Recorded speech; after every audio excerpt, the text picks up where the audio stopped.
Vivian Blackthorne fired Rhett Dawson in front of the entire production floor because he walked in 47 minutes late on the most critical morning the company had seen in a decade. The single father didn't argue, didn't plead.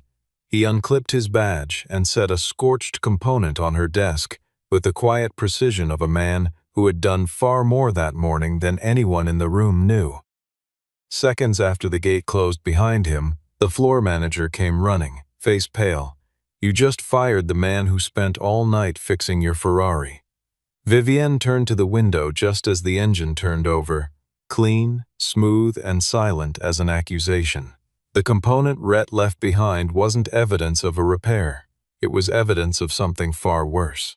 Stay until the end to find out who sabotaged that Ferrari and why Rhett was fired before he ever had the chance to speak. The morning that changed everything at Blackthorne Velocity Motors began the way every high-stakes morning does, with people moving faster than they should, saying less than they meant, and holding their breath against outcomes they couldn't fully control. The Technical Center in Westbridge, Michigan hummed with a particular kind of tension, the kind that lives in fluorescent light and pressed collars and the sound of expensive heels on concrete floors, because Vivian Blackthorne had arrived before anyone else, and when the CEO arrived before anyone else, it never meant good news.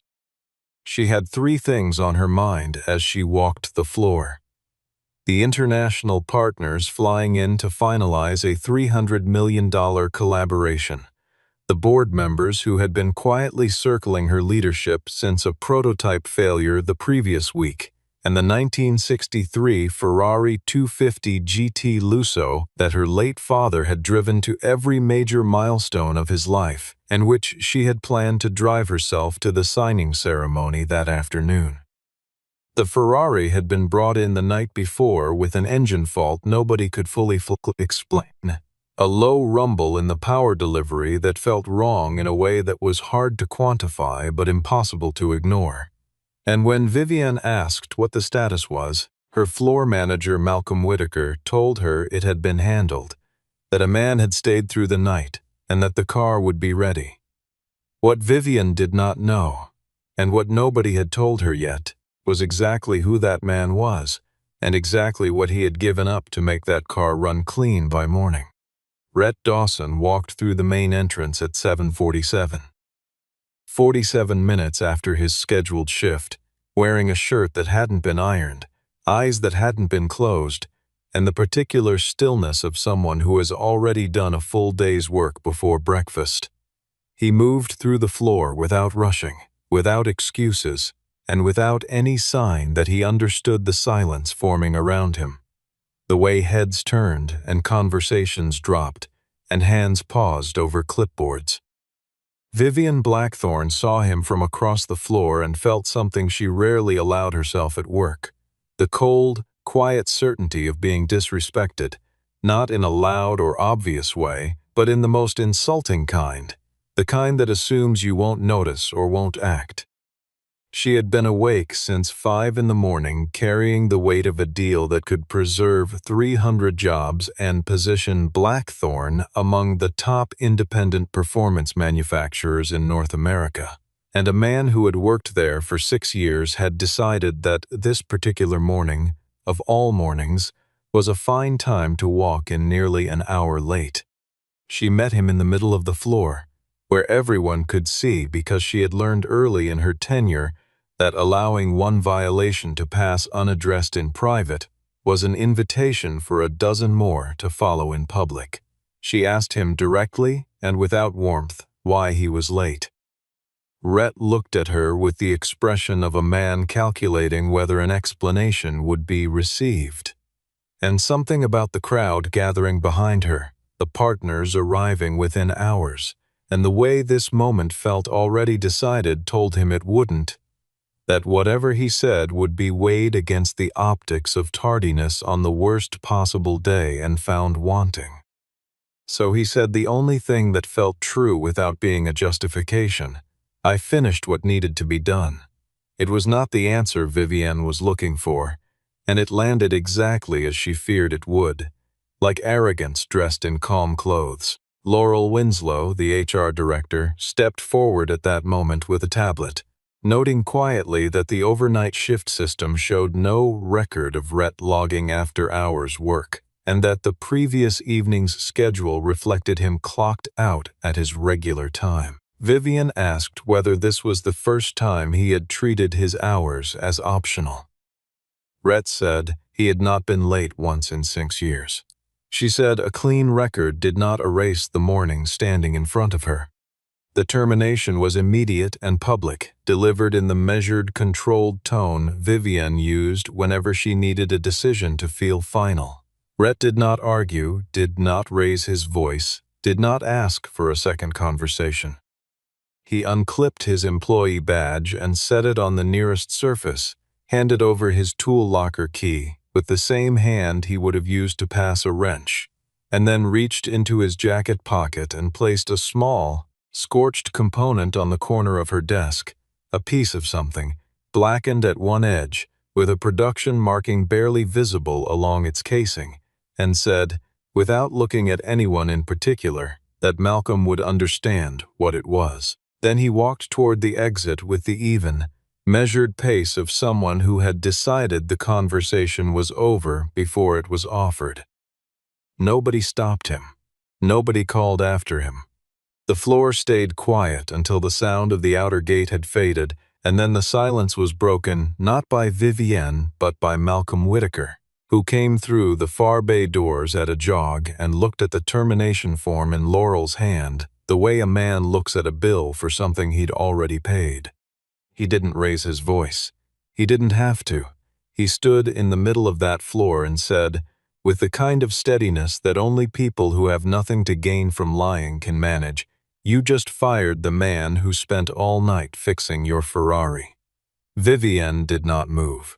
Malcolm picked up the component Rhett had left behind, turned it in his fingers, and said with equal quietness, "And this was not the part on that car when it left the factory."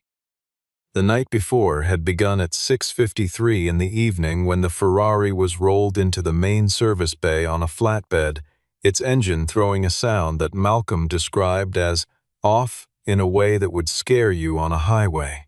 Vivienne had been clear. The car needed to run by 8 the following morning because she intended to drive it herself, in full view of the international partners, as a statement about the company her father had built and the legacy she intended to honor. Most of the technical staff had already gone home.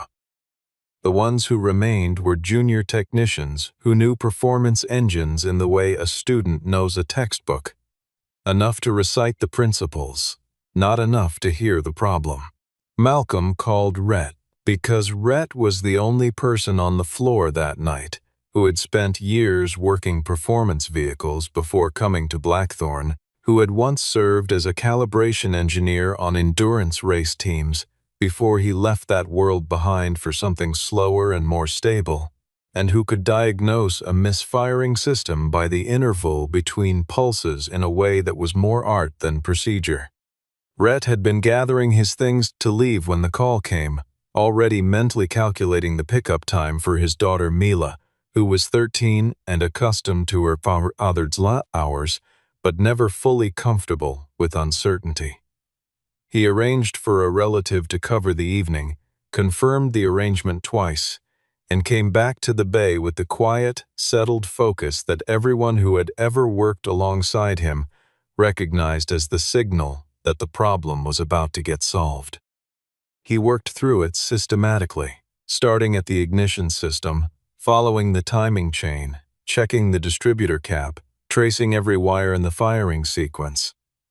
And what he found, piece by piece over the next several hours, was not the kind of failure that happens when an old car is left unattended too long. The spark plugs were burning uneven because the firing signal was wrong, not weak, but wrong, often a pattern that didn't match wear or age, and the distributor had contact marks inconsistent with normal use. A sensor had been fitted into the intake assembly that had no business being there. A modern component hidden behind original hardware, wired into the signal path in a way that someone had clearly taken time to conceal. Malcolm looked at what Rhett had found and suggested, with the careful optimism of a man who prefers simple explanations, that a previous technician might have made the substitution without documentation. Rhett didn't argue the point, but he turned the component over in his fingers for a long time without saying anything. Because the replacement hadn't been made hastily or carelessly. It had been made cleanly, precisely, by someone who understood the system well enough to hide what they'd done inside it. He finished the repair by restoring the original configuration as closely as the available parts allowed, replacing the suspect component entirely, and logging everything in his shift report with production codes and photographs taken on his phone. When he tried to submit the report through the internal system, his account returned a permissions error he hadn't seen before, a flag that shouldn't have applied to his role. Malcolm said he would enter the after-hours request manually in the morning, that it was a system issue he'd encountered before, that Rhett shouldn't worry.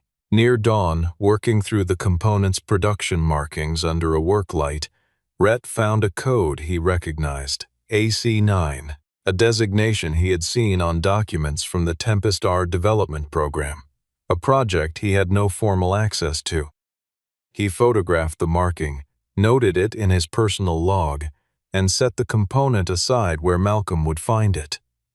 The detail Malcolm did not know, the one that would surface days later, was that the internal system had been accessed by an administrator credential in the window between Rhett's failed submission and the morning shift, a credential that belonged to neither of them.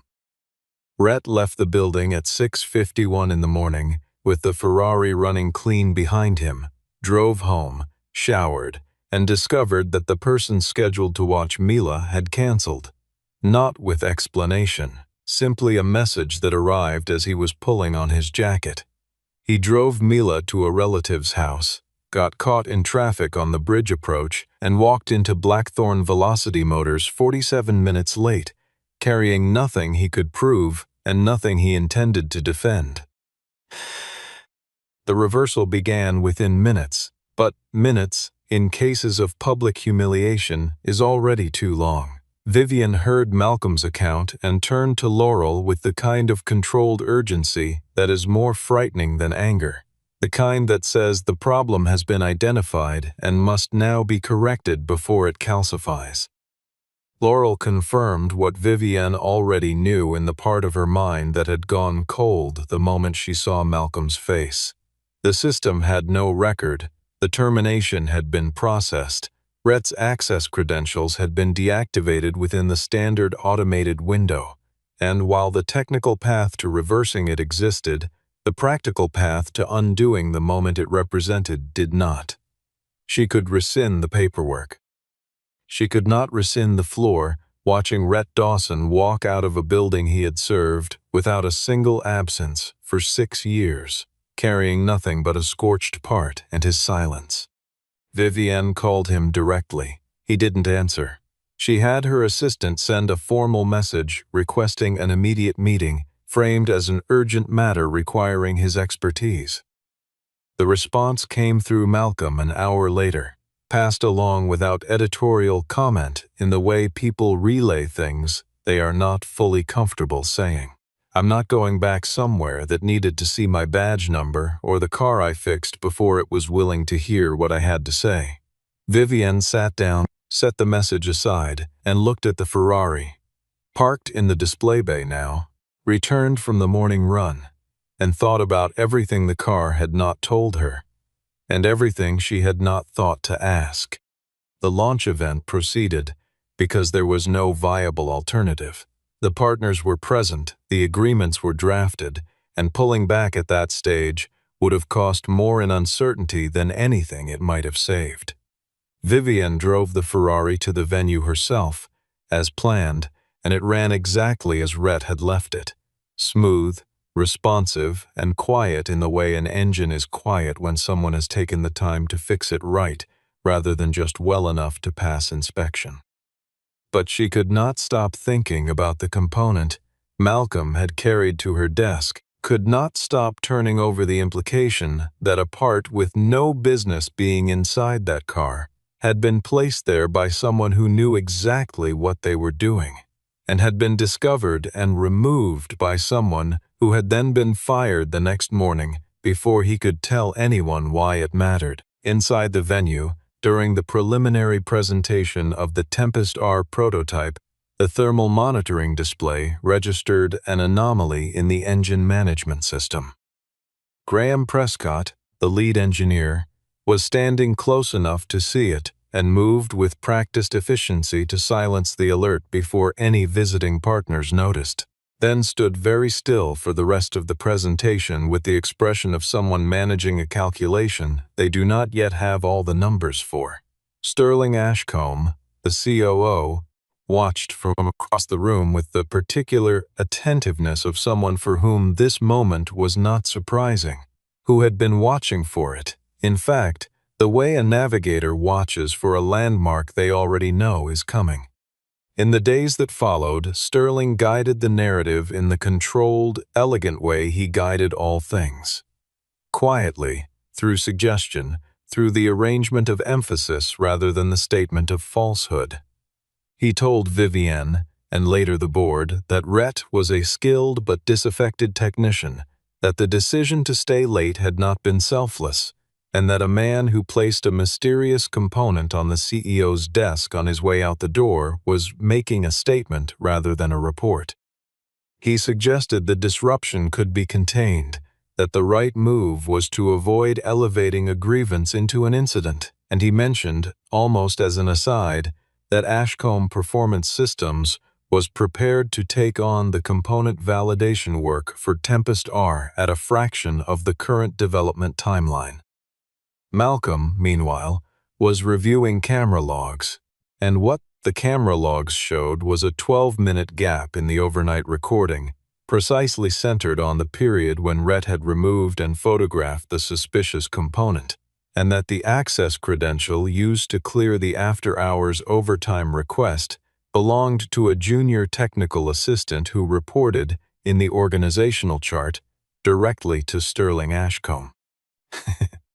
Rhett returned to a house that had always been quieter than it should have been, the specific quiet that settles into a home designed for 4 people and now holding 2, and he sat at the kitchen table for a long time without doing much of anything. Mila came home from school and put her backpack down and looked at him with the attentiveness of a 13-year-old who has learned to read the room before she reads her homework, and asked, with the careful casualness that children use for questions they are afraid of, whether everything was okay.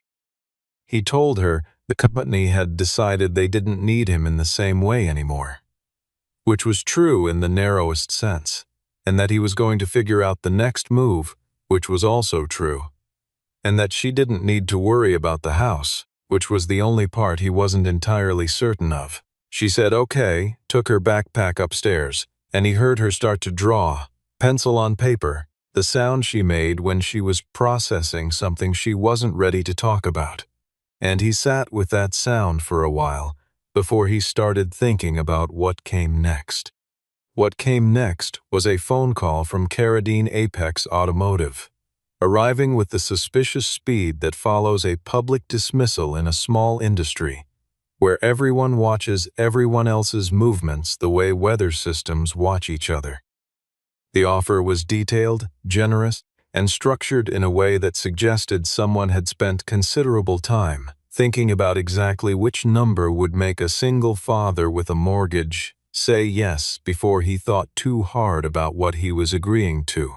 Triple his current salary, a private research space, access to a high-performance development program, and a bonus structure tied to bringing certain technical knowledge with him from his previous role. Rhett listened to the entire offer and then said he wasn't interested in the last part. The caller said that was fine, that they weren't asking for anything improper, and that the offer stood regardless. He set the phone down and sat with the discomfort of knowing that the offer existed, that he hadn't fully closed the door, and that Mila's future was not going to grow on principles alone. 3 days after the termination, Vivian Blackthorne appeared at the small independent garage where Rhett had taken some diagnostic work to stay occupied, a place run by an old contact. Nothing glamorous, the kind of shop that smells like oil and decisions made under pressure. She came without her assistant, without a formal document, and without the particular armor she wore at the office, and she asked him to let her explain. He gave her the silence that people earn when they've done something that can't be walked back with intentions. She explained the missing system record, the pressure she'd been under, the fact that she had acted on information she should have verified. When she finished, he said, "Are you sorry because I fixed the car? Or because you found out you fired the wrong person?" The question sat between them longer than it should have, which told both of them something important. Vivienne said she was sorry because she had treated a decision about a person's livelihood the way she treated a production schedule, not out of malice, but still a mistake she had made. He did not agree to come back. He told her there were 4 questions she needed to answer before he was willing to set foot inside that building again. Who had deleted the overnight entry? Who had placed the foreign component in her father's car? What the marking AC9 meant in the context of the Tempest R project? And why a thermal warning on a prototype had been silenced without a log entry. Vivienne did not speak for a long moment. Then she said, "You know more than I do." And he said, "That shouldn't have been possible." They agreed on terms. Rhett would return to examine the Ferrari as an independent consultant, not an employee, with Malcolm present, every finding documented on his device as well as the company system, and no one authorized to modify the record. When Rhett ran the Ferrari's onboard memory that evening, he found a log entry he hadn't seen during the original repair. A record of the vehicle's proximity sensors being triggered in the secure parking bay at 2:13 in the morning, 3 days before the fault was reported. The car had been accessed, remotely unlocked, in the middle of the night by someone whose credentials the system had accepted without question. 4 people held authorized credentials for the private vehicle bay: Vivian herself, Malcolm, the head of facility security, and Sterling Ashcombe. Sterling, informed of the discovery during a meeting Vivian called that afternoon, offered the explanation that his credential card may have been duplicated without his knowledge, and noted that the security camera covering that bay entrance had experienced a technical gap on the relevant night. Unfortunate, he said, but not suspicious, because hardware failures in that wing were a documented issue. He said all of this with the smooth, considered timing of a man who has prepared for a conversation which Rhett noted and did not comment on, and which Vivienne stored in the part of her mind that was building an architecture of what she didn't yet know. Malcolm said nothing in that meeting, but afterward found Rhett in the bay and said 2 words he knew. The technical work that followed was the kind engineers do when the stakes have exceeded the normal professional calculus, and what remains is just the problem and the evidence. Rhett and Graham Prescott worked through the component comparison together. Graham reluctantly at first, with the caution of a man who understood that what they were likely to find would end a project he had spent 2 years building, and then with increasing precision as the data made denial too expensive to maintain. The component removed from the Ferrari was a reduced-scale version of the AC9 thermal management module currently installed in the Tempest R prototype. Same production architecture, same failure mode, the same tendency to produce erratic signal data under sustained load in a way that didn't surface in short-cycle testing, but would become dangerous on a sustained run. The Tempest R module had passed its certification cycle, according to the files on record. But the internal testing data, the numbers Graham had generated, not the numbers that appeared in submitted reports, showed a fault rate that no serious engineer would have accepted.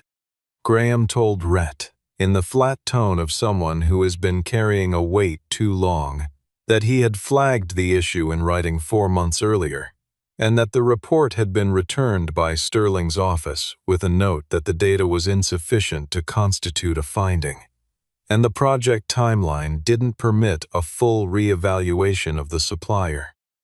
He had not escalated above Sterling because Sterling was the chain of command, and because, he paused, he had a family and a career and had made the calculation that most people make when the cost of speaking up appears greater than the cost of staying quiet. Rhett did not judge him for this, because judging people for human calculation was not the work that needed doing.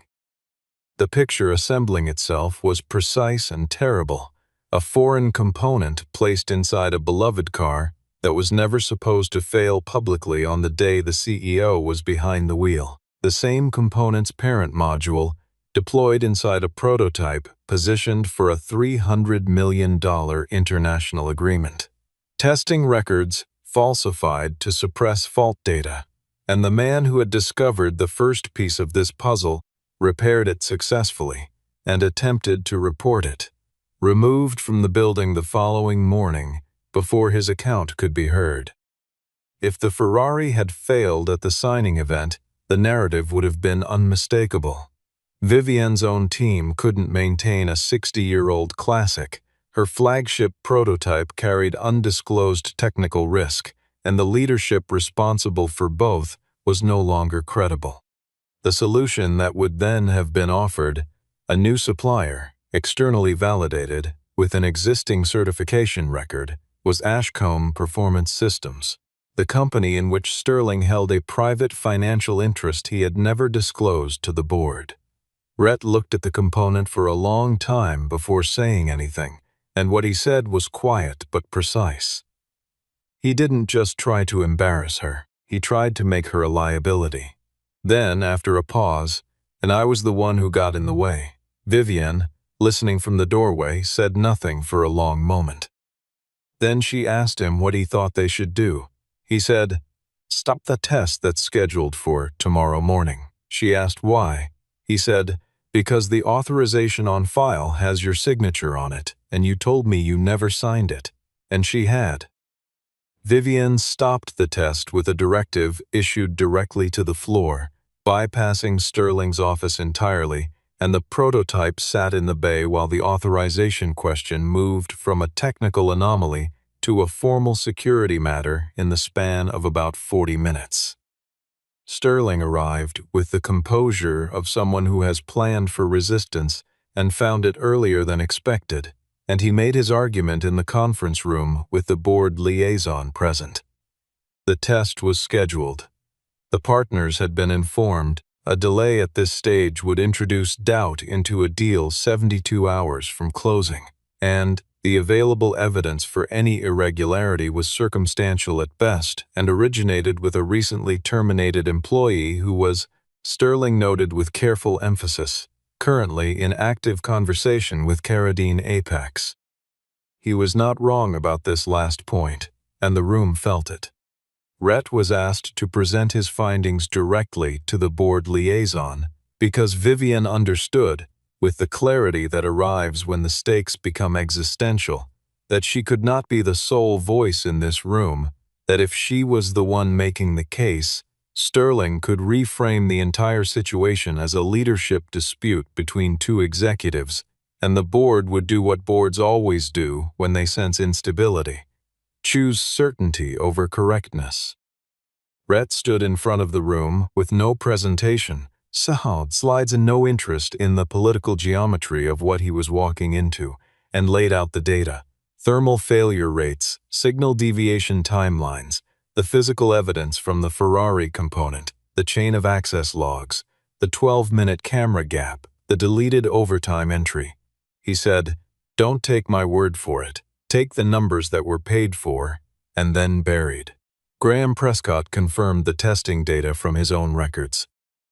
The board liaison asked, with the measured skepticism that distinguishes questions people ask when they want to know from questions asked when they want to dismiss, what credibility a recently dismissed mechanic, carried in a technical assessment of this magnitude.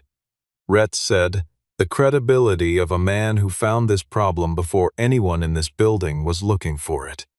Sterling presented what he had learned about Rhett's conversations with Carradine Apex, documented, factual, and which Rhett had never disclosed.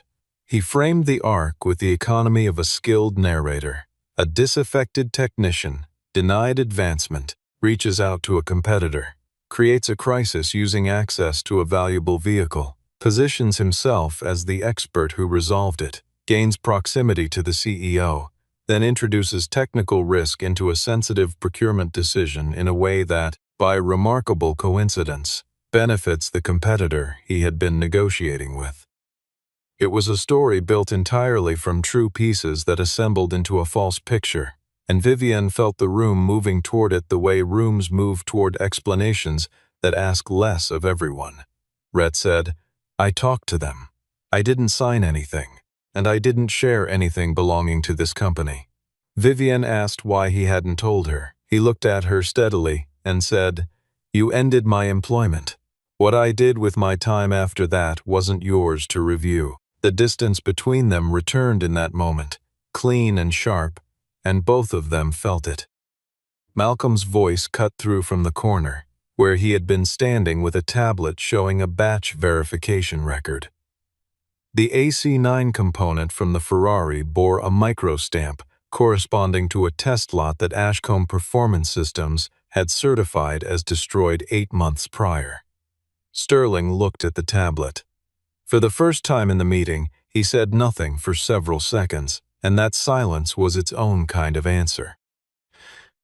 Malcolm spoke to the board for 22 minutes without notes, which was the kind of testimony that carries weight precisely because it is unpolished, because the person giving it is not managing a narrative, just reporting what happened. He described the night Rhett stayed, the call, the reluctance, the arrangements made so that a man with a 13-year-old daughter could come back to a bay floor at 7 in the evening and work until nearly 7 in the morning on a car that wasn't his for a woman he had never spoken to, because the shop manager asked him to, and because that was the kind of person he was.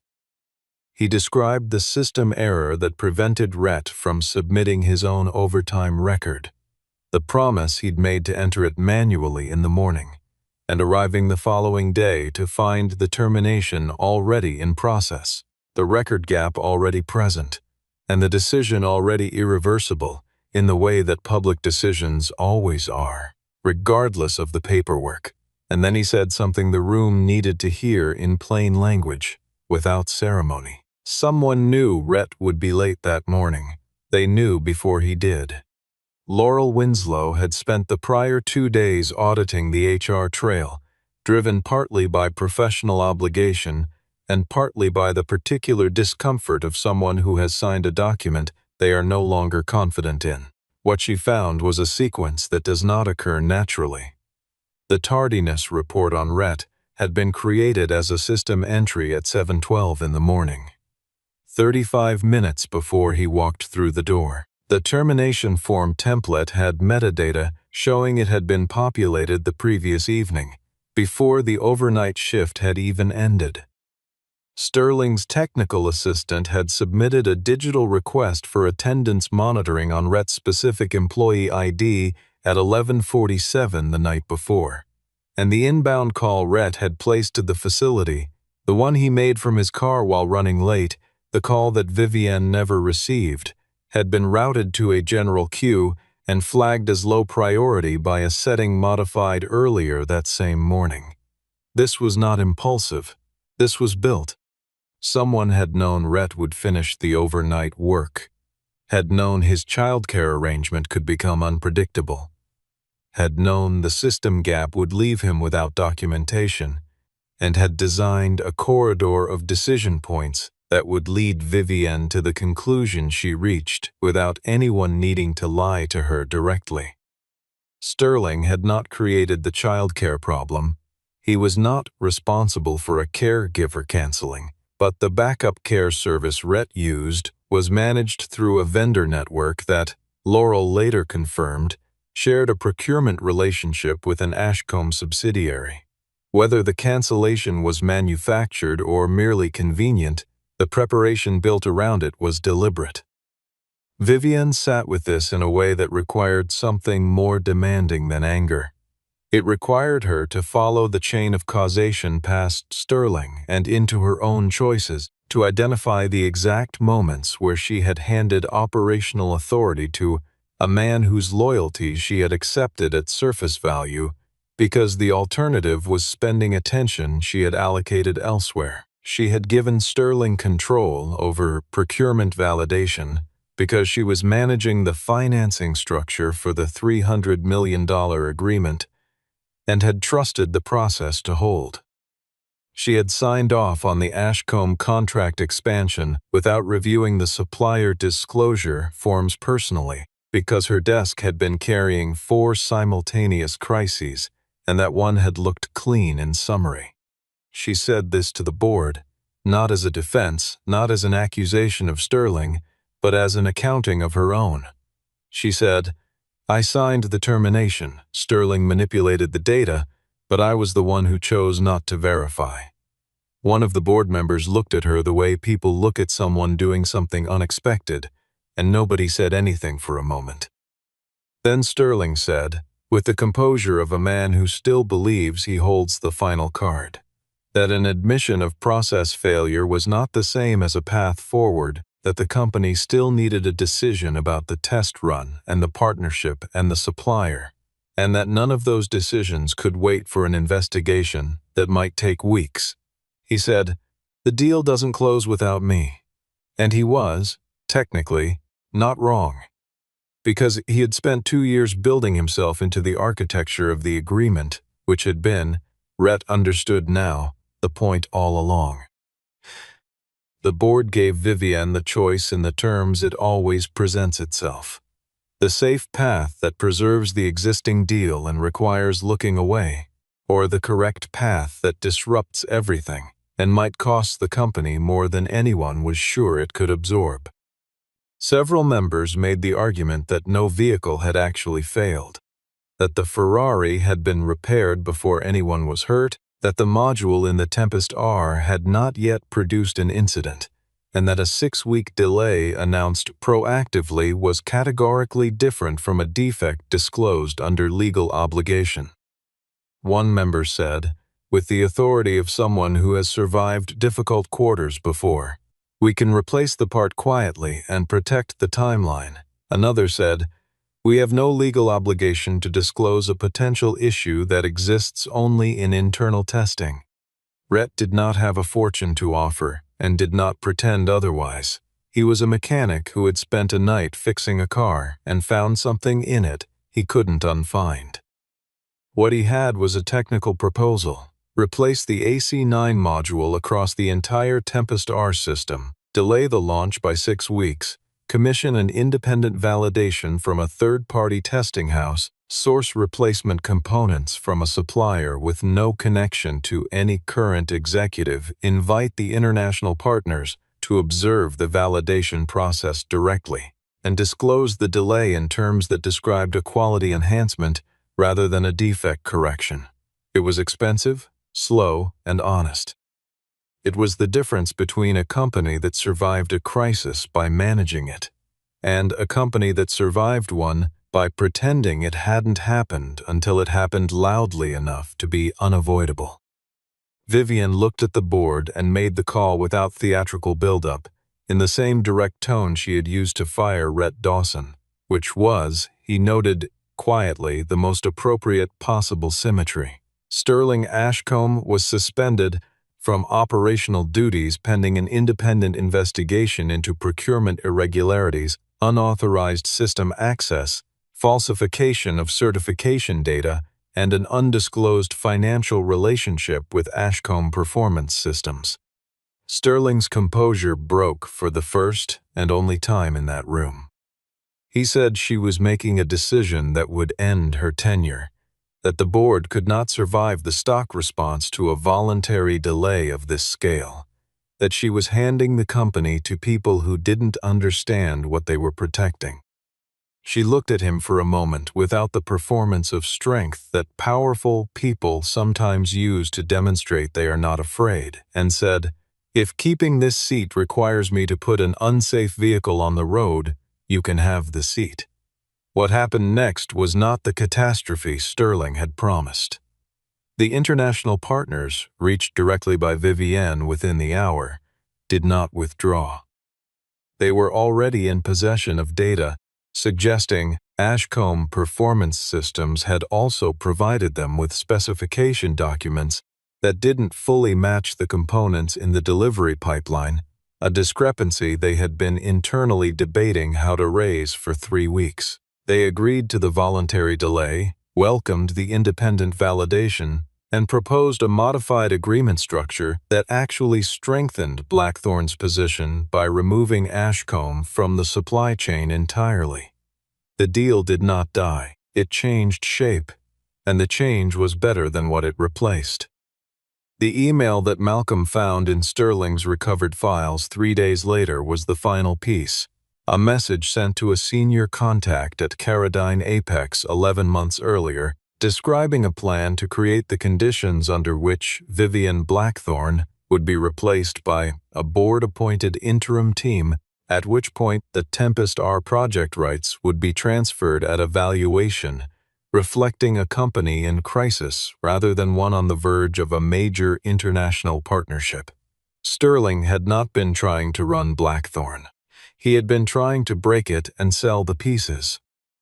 The formal findings took 3 weeks, and by the end of them, Sterling Ashcombe had been removed from the company, stripped of his performance bonuses, removed from every governance structure his name had touched, and referred to an external legal body for investigation into corporate fraud, falsification of safety documentation, and conflict of interest violations that would take considerably longer to resolve than a board meeting. He did not go loudly. He went the way men like him always go when the documentation catches up, with a statement from his legal team and no further comment.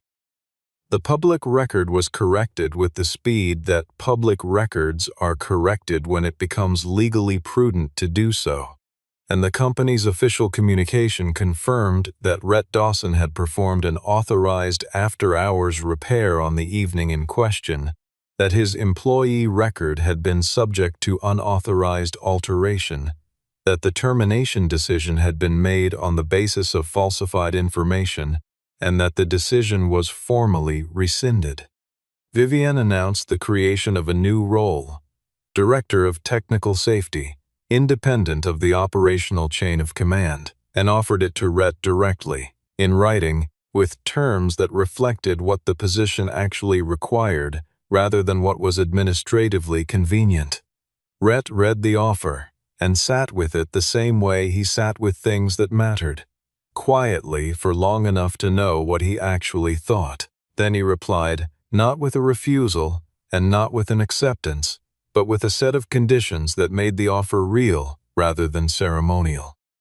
He said, no employee could be terminated without a direct response window of at least 48 hours. After-hours work authorizations had to be confirmed through 2 independent systems, not one. Safety reports could not be routed through the same chain of command as the department under review. Whistleblower protections had to be codified in the employment contract, not left to the policy handbook, and technical go or no-go decisions on active vehicles could not be tied to financial incentive structures for the decision-makers. Vivienne agreed to all 5 conditions and brought them to the board as part of the governance reform package she announced the same week. The apology, the real one, not the formal letter from the legal team, happened in the production bay, in front of the same people who had watched Rhett walk out 3 weeks before. Vivienne walked to the center of the floor and spoke the way she should have spoken the morning of the termination, which is to say, by acknowledging a failure before explaining it. She said she had seen a man arrive late on the most important day of a business she was responsible for, and had treated the tardiness as the entire story, and that was a failure in judgment she owned without qualification. Not because Sterling had manipulated the information, though he had, but because she had not thought to look past it. She said, "I saw a man walk in late and didn't ask what he'd done before he got there. That was mine." The floor was quiet. Rhett, standing to the side, did not make the moment about himself. He accepted the role as an independent consultant with a 6-month review and a formal agreement that either party could restructure the arrangement at that point without penalty. Because a job title didn't repair a culture, and the culture was still new enough to the changes being asked of it that it needed to prove them, not just announce them. 6 months later, Blackthorn Velocity Motors looked like a company that had survived something and knew it. The Tempest R had passed independent validation and received certification from 2 separate testing bodies, both noting in their reports that the thermal management system performed at the high end of its class and showed none of the failure modes documented in the suppressed internal data. The AC-9 modules were gone, replaced, recalled, and removed from every vehicle in the pre-production pipeline. The Ashcombe Performance Systems contract had been formally terminated, and the relationship disclosed to the board in a filing that would remain in the governance record. Malcolm had been given expanded autonomy over the technical sign-off process, which he exercised with the same careful stubbornness he brought to everything. Laurel had rebuilt the disciplinary process from the intake form up, adding verification steps that required a second authorization for any same-day termination. Graham had presented his suppressed testing data to the engineering committee in a full session and then, with visible relief, gone back to the work of building cars he actually trusted. Rhett had settled into something that looked, from the outside, like a quiet life, and was, from the inside, the first version of a stable life he had been able to maintain since his wife died. He was at the shop most mornings before anyone else, which was habit, and at Mila's school events most evenings, which was priority. And those 2 facts had, for the first time in years, stopped being in conflict with each other. He had started a training program for younger technicians. Not formal, not credentialed, just an open bay afternoon twice a week, where anyone who wanted to learn how to diagnose a problem by listening to it was welcome to show up. The blackened AC-9 component sat in a glass case on the shelf above his workstation, kept not as a grievance but as a reminder, in the same way that certain things deserve to stay visible, not because you celebrate them, but because forgetting them costs more than keeping them does. On a Thursday morning in early spring, Vivian brought the Ferrari back to the bay and said it was making a sound. Rhett listened to the engine at idle, at moderate load, and at high throttle, then let it run for a few minutes without saying anything before he told her the car was completely fine. She looked at him for a moment and said, quietly, that she knew, that she had just wanted to know whether he was still willing to look at it. He held that for a moment and said, "Are you going to fire me if I tell you that you were worried for no reason?" She said she had learned to ask the floor manager first. From the far end of the bay, Malcolm said, without looking up from the engine he was working on, that this time the man had only shown up on schedule. Vivienne offered Rhett the keys. He said the car wasn't his to drive. She said she knew, but she was offering anyway. He sat behind the wheel for a long moment, the warm leather, the smell of oil and old aluminum, the photograph of her father fastened to the sun visor, and he said, "Nobody inherits the right to something like this. You have to earn it every time you pick up the keys." She got in beside him. The Ferrari rolled out of the bay into the pale morning light, and this time nobody had stayed up through the night to keep a hidden fault from becoming a disaster. The car ran clean because the work had been done right. The records had been kept honest, and the people responsible for it had finally agreed to stop looking away from what was in front of them. No rush, of course. I appreciate you. Erlang almost gave me a stroke. Stuck in it for 4 days. Is that the last boss?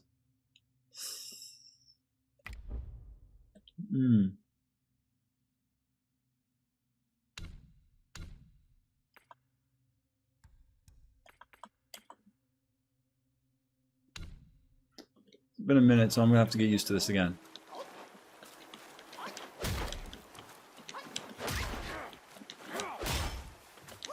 Yeah, you can do that. That works. Final secret boss. Good ending. This game's gonna work out for me, bro. I have a feeling. Let's get it.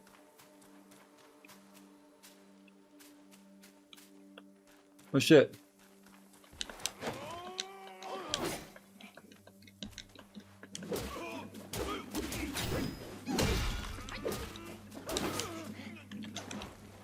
There we go.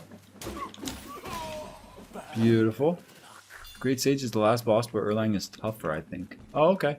Oh shit.